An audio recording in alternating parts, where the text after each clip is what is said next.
नमस्कार। Excellent coaching में आपका स्वागत है। मैं हूं रणबीर सिंह। अभी 2 दिन पहले अमेरिकी प्रेसिडेंट डोनाल्ड ट्रंप ने इजराइल और हमास के बीच शांति समझौते के लिए एक शांति प्रस्ताव इजराइल के प्रधानमंत्री बेंजामिन नेतन्याहू की उपस्थिति में पेश किया है, जिस पर तमाम देशों की प्रतिक्रिया आई है। भारत ने भी इसका समर्थन किया है, लेकिन हमास ने अभी तक इस पर कोई प्रतिक्रिया व्यक्त नहीं की है। तो इस शांति प्रस्ताव में क्या है, इसे समझने से पहले हमें इजराइल और हमास की समस्या को समझना पड़ेगा। असल में हमास क्या है? हमास गाजा पट्टी में रहने वाले फिलिस्तीनियों का एक संगठन है। इजराइल जिसे आतंकवादी संगठन कहता है, लेकिन हमास गाजा पट्टी में फिलिस्तीनियों का नेतृत्व करता है। तो इस समस्या की जड़ इजराइल और फिलिस्तीन की समस्या में छुपी हुई है। तो आज का टॉपिक इजराइल फिलिस्तीन की समस्या को समझने के लिए मैंने तैयार किया है। तो पहले हम इजराइल और फिलिस्तीन की समस्या समझने से पहले इजराइल और फिलिस्तीन के मैप को देखते हैं। तो देखिए, ये मैप मैंने निकाल रखा है। इसमें ये जो हिस्सा है ये भूमध्य सागर है, मेडिटेरेनियन सी है, और ये इजराइल है। ये देखिए, अगर इजराइल का हम जियोग्राफिकल लोकेशन देखें तो एक तरफ यानी वेस्ट की तरफ मेडिटेरेनियन सी यानी भूमध्य सागर है, इसके साउथ में इजिप्ट यानी मिस्र है, ईस्ट की तरफ इसके जॉर्डन और सीरिया हैं, और इसके नॉर्थ में यहाँ पर लेबनान है। और ये छोटा सा देखेंगे आप इसको, ये इजराइल है। अब इजराइल के अंदर देखिए, एक ये पट्टी है भूमध्य सागर से लगी हुई, जिसे हम गाजा पट्टी कहते हैं, गाजा स्ट्रिप कहते हैं। और एक इलाका ये जो हल्का येलोइश हो रखा है, ये भी इजराइल के अंदर का ही हिस्सा है, जिसे हम वेस्ट बैंक या पश्चिमी बैंक कहते हैं, पश्चिमी किनारा कहते हैं। और इसके अंदर वेस्ट बैंक के अंदर ये यरूशलेम सिटी है, जो 2 हिस्सों में बटा हुआ है। एक ईस्ट जेरूशलेम कहलाता है और एक जेरूशलेम कहलाता है। और मोटा मोटी मैं आपको बता दूं कि वेस्ट बैंक, ईस्ट जेरूशलेम और गाजा पट्टी, इन तीनों जगहों पर यहूदी और फिलिस्तीनी दोनों लोग रहते हैं। फिलिस्तीनी अरब मुस्लिम है, इस्लाम को मानने वाले हैं, और यहूदी दुनिया के सबसे पुराने धर्मों में से एक धर्म है। और थोड़ा सा मैं यहाँ पे बता दूँ आपको कि जो बाइबल का ओल्ड टेस्टामेंट है वो यहूदी धर्म के बारे में ही है, और बाइबल का न्यू टेस्टामेंट जो है वो ईसाई धर्म के बारे में है, और कुरान शरीफ जो है वो इस्लाम के बारे में है। लेकिन इन तीनों धर्मों की रूट एक ही मानी जाती है, जड़ एक ही मानी जाती है। इनके शुरुआती जो पैगंबर थे अब्राहम, वो कॉमन है ईसाइयों के लिए, यहूदियों के लिए, इस्लाम के लिए। और आसान शब्दों में अगर हम कहें तो ऐसे समझ सकते हैं कि यहूदियों से ही इस्लाम और क्रिश्चियन का जन्म माना जाता है। तो यहूदी इनका पुराना धर्म है, दुनिया के पुराने धर्मों में से एक है, और यहूदियों का अपना कोई देश नहीं था। ये यूरोप के विभिन्न देशों में रहते थे, वहाँ से आकर के ये यहाँ बस गए। तो ये तो मैंने मैप के बारे में आपको समझाया। अब मैं आपको बताता हूँ कि ये समस्या शुरू कहाँ से। अब हम इस समस्या को समझते हैं। ये समस्या 100 साल पुरानी है। 100 साल पहले लगभग, यानी 1919 में जब पहला विश्व युद्ध समाप्त हुआ, उसमें तुर्की जो था उन दिनों उस्मानिया सल्तनत के अंतर्गत आता था, और खलीफा का शासन था वहाँ पर। तुर्की काफ़ी बड़े क्षेत्र पर शासन करता था। तुर्की पराजित हुआ, और ये जो क्षेत्र है यहाँ पे जो मैप में ये दिख रहा है आपको, फ़लस्तीन और ट्रांस जॉर्डन येलो कलर में, यहाँ पर ब्रिटेन का कब्जा हो गया इस क्षेत्र पर। यहाँ पर फिलिस्तीनी, अरब लोग और यहूदी लोग निवास करते थे। अब ब्रिटेन ने जब इसको अपने कब्जे में ले लिया और यहूदी और फिलिस्तीनी यहाँ पर रहते थे, तब अंतर्राष्ट्रीय समुदाय ने ब्रिटेन से कहा कि वो यहाँ पर फिलिस्तीनियों के साथ साथ यहूदियों को भी उन्हें रहने की इजाज़त दे और इसकी व्यवस्था करे। तो ऐसे में ब्रिटेन ने इसकी व्यवस्था करनी शुरू की। अब इसका यहूदियों ने तो स्वागत किया, लेकिन जो फिलिस्तीनी लोग थे उन्होंने इसका विरोध किया। फिलिस्तीनी इसको नहीं मानते थे। अब इस पूरे क्षेत्र में यहूदी जो थे वो अल्पसंख्यक थे और फिलिस्तीन थे बहुसंख्यक। तो निश्चित है कि दोनों के बीच तनाव शुरू हुआ और ब्रिटेन जो है लगातार प्रयास करता रहा कि वो इस स्थान पर दोनों समुदायों के बीच में एक सामंजस्य स्थापित करा करके समस्या का कोई समाधान निकाले। ये प्रक्रिया 1920 से 1940 तक चलती रही। यहूदी इसको अपनी बाइबल में जो ओल्ड टेस्टामेंट है उसके आधार पर इसे ईश्वर द्वारा दिया गया अपना घर मानते थे। ओल्ड टेस्टामेंट में उल्लेख है इजराइल का, तो यहूदी जो हैं इसे अपनी पवित्र भूमि के तौर पर चिन्हित करते हैं और वो इस पर अपना दावा लगातार करते रहे, जबकि फिलिस्तीनी भी इसे अपना स्वाभाविक घर मानते थे। तो इस तरीके से दोनों के बीच में तनाव जो है वो चरम पर पहुंचने लगा, दोनों में झड़पें होने लगी और इसी बीच दूसरा विश्व युद्ध हुआ जो 1939 से 1945 तक चला। इस दूसरे विश्व युद्ध में यूरोप में होलोकास्ट हुआ। होलोकास्ट का मतलब है कि बड़े स्तर पर यहूदियों की हत्या की गई, गैस चैम्बर बनाए गए, कंसंट्रेशन कैंप बनाए गए और जर्मन तानाशाह हिटलर ने बड़ी संख्या में, लाखों की संख्या में यहूदियों की हत्या की, जिससे यहूदी जैसे तैसे वहाँ से बचकर कुछ अमेरिका में जाकर बस गए और ज़्यादातर फिलिस्तीन में आकर के बस गए।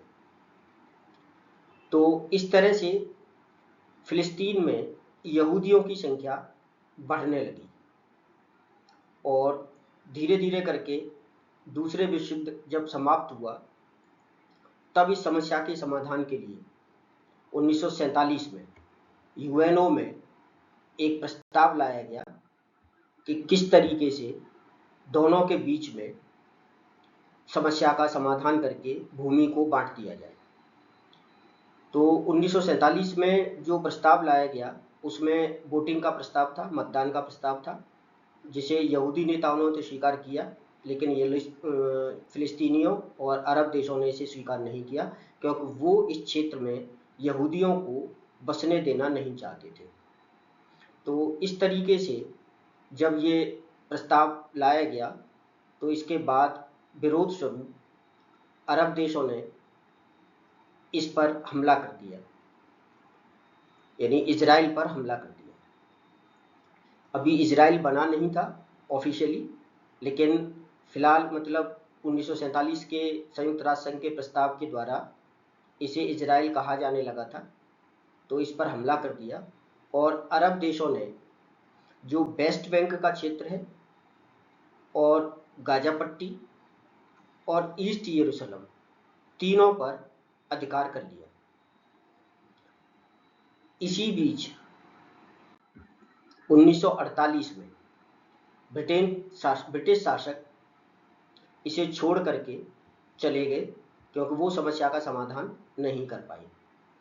तभी यहूदियों ने 1948 में ही इस क्षेत्र में एक स्वतंत्र इजराइल राष्ट्र की घोषणा कर दी।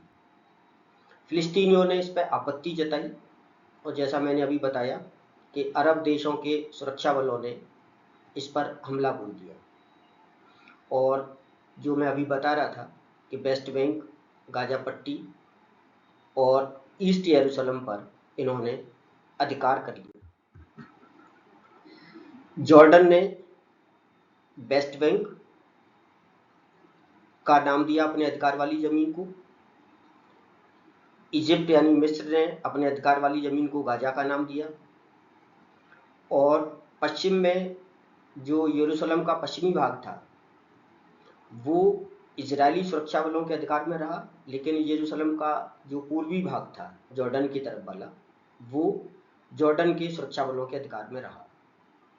यहाँ पर एक बिंदु और समझ लिया जाए कि यरूशलेम तीनों धर्मों के लोगों के लिए यानी यहूदियों, ईसाइयों और इस्लाम के मानने वालों के लिए एक पवित्र स्थल है।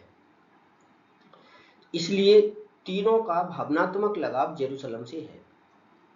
इजराइल इसे संपूर्ण रूप में अपना मानता है, लेकिन जो ईस्ट यरूशलेम है उस पर अरब देश और इस्लाम के लोग अपनी पवित्र भूमि होने का दावा करते हैं।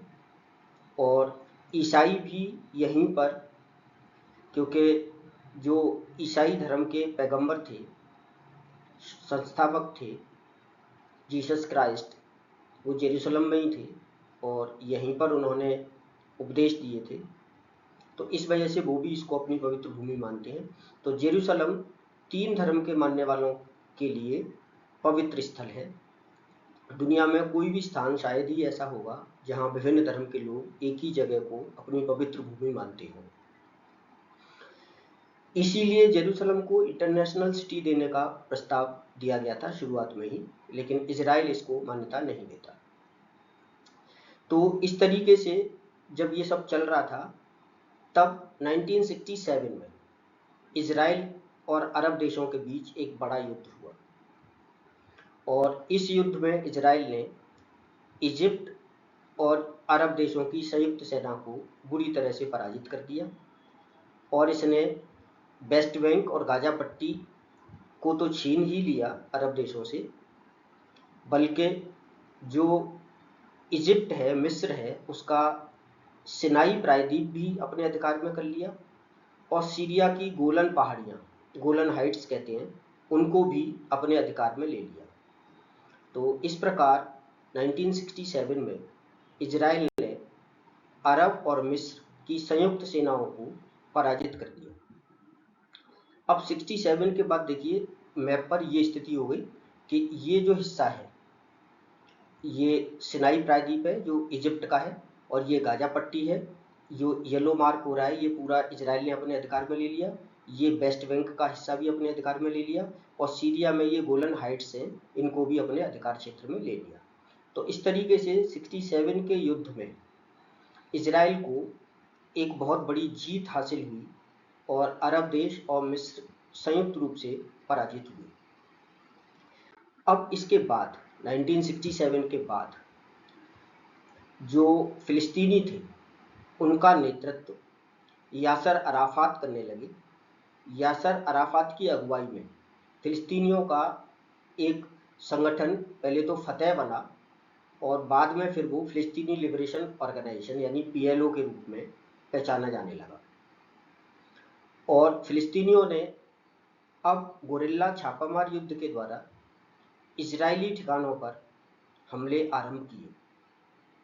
हालांकि 1982 में इजराइल और मिस्र के बीच में एक समझौता हो गया था, लेकिन अंततः बड़ा समझौता फिलिस्तीन और इजराइल के बीच में 1993 में हुआ, ओस्लो में, जिसे ओस्लो शांति समझौता कहते हैं।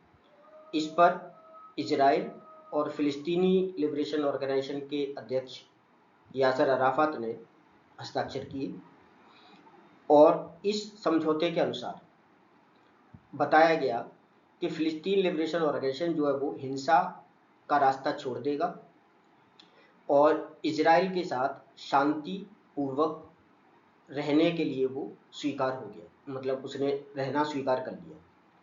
इस समझौते के बाद ही एक फिलिस्तीन नेशनल अथॉरिटी का गठन हुआ और वेस्ट बैंक और गाजा पट्टी दोनों में फिलिस्तीनियों को रहने का अधिकार दे दिया, लेकिन जो मतलब वेस्ट बैंक है वहाँ पर फिलिस्तीनी और यहूदी दोनों रहेंगे और गाजा पट्टी में अकेले फिलिस्तीनियों को रहने का अधिकार मिल गया, लेकिन इन्हें स्वतंत्रता नहीं मिली, गाजा पट्टी को स्वायत्त तौर पर शासन चलाने की अनुमति दे दी गई, जिसके लिए फिलिस्तीन नेशनल अथॉरिटी का गठन किया गया और इसी का अध्यक्ष जो था संगठन का, जो PLO था, उसके लिए चुनाव कराने की व्यवस्था कर दी गई और उसको अपनी कैबिनेट बनाने की भी इजाज़त दे दी गई।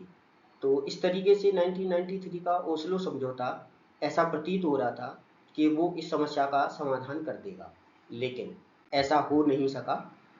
और जैसा मैं अभी बता रहा था आपको कि मिस्र और इजराइल के बीच में 1982 में एक शांति समझौता हुआ था। उसके द्वारा इस मिस्र ने और जॉर्डन ने इजराइल को मान्यता दे दी थी।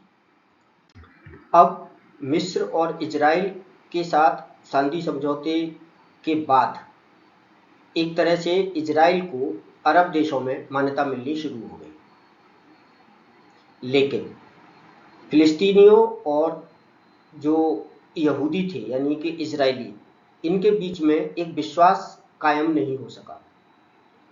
क्यों नहीं कायम हो सका? क्योंकि इजराइल ने इन पर काफ़ी पाबंदी लगा रखी थी। जैसा मैंने बताया कि वेस्ट बैंक में यहूदी बस्तियां बसाई गई बड़ी संख्या में, जिसमें लाखों यहूदी रहते हैं फिलिस्तीनियों के साथ। ऐसे ही ईस्ट यरूशलेम में फिलिस्तीनियों के साथ यहूदी बसाए गए। सुरक्षा का कड़ा घेरा इजराइल ने लगा दिया और जो गाजा पट्टी है वहाँ भी इजराइल के सुरक्षा बलों ने घेराबंदी कर रखी। तो एक तरह से फिलिस्तीनियों और यहूदियों के बीच में जो अविश्वास था वो गहरा होता चला गया। क्यों? कि एक तो स्वतंत्र फिलिस्तीनी राष्ट्र का गठन नहीं हो सका जैसा कि फिलिस्तीनियों की मांग थी। वेस्ट बैंक में फिलिस्तीनी बस्तियों के साथ यहूदी बस्तियां बसाई गई, सुरक्षा घेरा, ये सब वो वजह थी जो शांति के रास्ते में बाधा थी। मसला अंतर्राष्ट्रीय न्यायालय हेग में पहुंचा।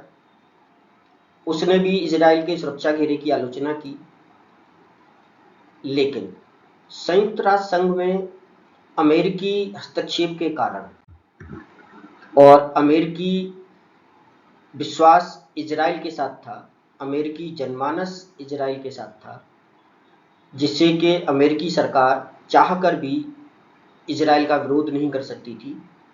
इस कारण से ना तो संयुक्त राष्ट्र संघ में ही, ना ही अंतर्राष्ट्रीय न्यायालय में, ना ही अन्य अंतर्राष्ट्रीय मंचों पर फिलिस्तीनी स्वतंत्र राष्ट्र स्थापित करने के लिए कोई सीरियस प्रयास नहीं होते दिखाई दिए।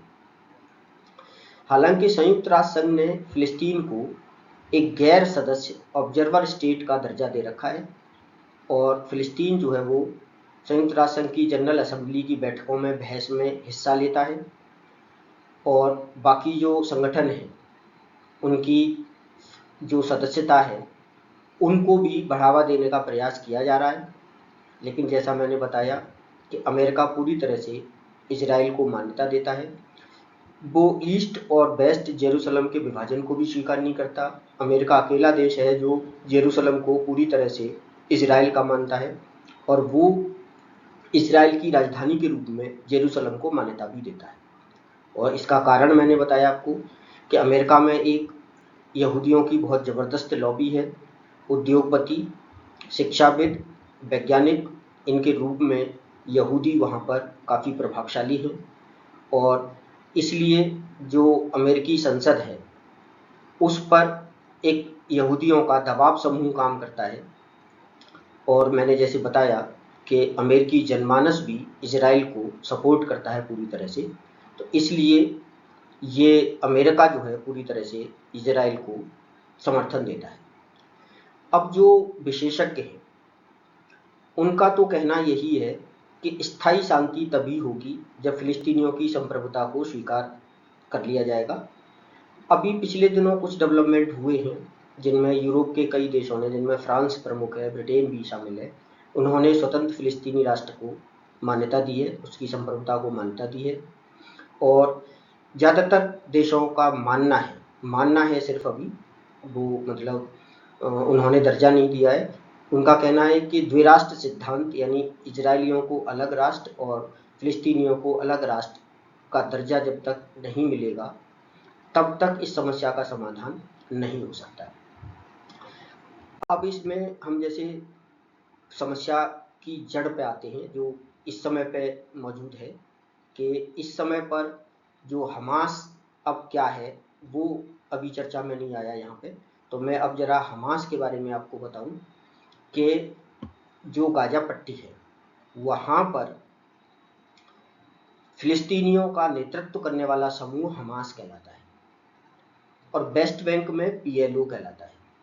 हालांकि पीएलओ पहले गाजा पट्टी में भी था, फिलिस्तीनी लिबरेशन ऑर्गेनाइजेशन, लेकिन अब क्योंकि वो शांति की बात ज़्यादा करता है और हमास शांति प्रस्तावों को स्वीकार नहीं करता, इसलिए ज़्यादातर लोगों का समर्थन हमास के साथ है गाजा पट्टी में, और गाजा पट्टी पर हमास का ही नियंत्रण है, हमास का ही नेतृत्व है। अब पहले तो हम हमास की वर्तमान समस्या को समझने से पहले एक दो बातों को और जान लेते हैं कि अधिकतर जो फिलिस्तीनी शरणार्थी हैं वो इन दो जगहों पर ही रहते हैं, एक तो मुख्य रूप से मैंने बताया गाजा में और एक वेस्ट बैंक में, लेकिन वो बड़ी संख्या में लेबनान, सीरिया, जॉर्डन इनमें भी रहते हैं। दूसरी बात कि इजराइल यरूशलेम को पूरा अपना मानता है। तीसरी बात कि बीते लगभग 50 सालों में इजराइल ने इन इलाकों में अपनी बहुत बस्तियां बसा दी हैं फिलिस्तीनियों के साथ, तो फिलिस्तीनियों को डर है कि कहीं यहूदी धीरे धीरे करके हमें वेस्ट बैंक और गाजा पट्टी से भी निकाल देंगे। गाजा पट्टी भूमध्य सागर से लगा हुआ एक बहुत ही छोटी पट्टी है जिसकी लंबाई करीब 41 किलोमीटर है और चौड़ाई 6 से 12 किलोमीटर है। बहुत छोटी पट्टी है और लगभग 40 लाख की जनसंख्या यहाँ पर रहती है।